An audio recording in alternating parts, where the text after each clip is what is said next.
Chicken without oil? Pwede yan at mas healthy pa. Okay, una guys, ilagay natin yung 1 kilogram ng manok sa mainit na tubig. Then cover nyo lang to for 5 minutes. After 5 minutes guys, ready na to. Ready na tayo for next step. Pagkatapos guys, maglagay tayo ng 2 tablespoon ng paprika para ma-extra spice at smoky flavor yung chicken natin. Then maglagay tayo ng 1 tablespoon ng black pepper to enhance the flavor. Pagkatapos, lagyan din natin ng 1 tablespoon of salt. After that, maglagay tayo ng 5 cloves of garlic. Then haluin nyo lang ito ng mabuti guys para mag-blend lahat yung ingredients at will balance lahat. Then cover na naman natin guys for 5 minutes. Pagkatapos guys, maglagay tayo ng 3 tablespoon of soy sauce. Then mix na naman guys para perfect blend talaga. Then cover na naman natin guys for 15 minutes. So while waiting guys, maglaro muna tayo kasi matagal pa yan. Flex ko muna yung shooting skills ko. So ito na guys, kapag na-drain na yung mga tubig, ready na tayo for next step.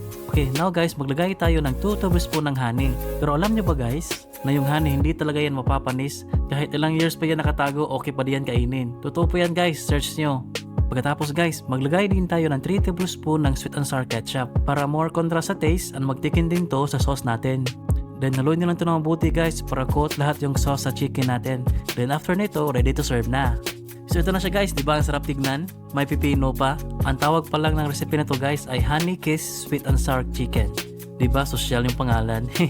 Now tikman na natin guys, amoy pa lang nakakagutom na. Pagtikim ko guys, grabe sobrang sarap.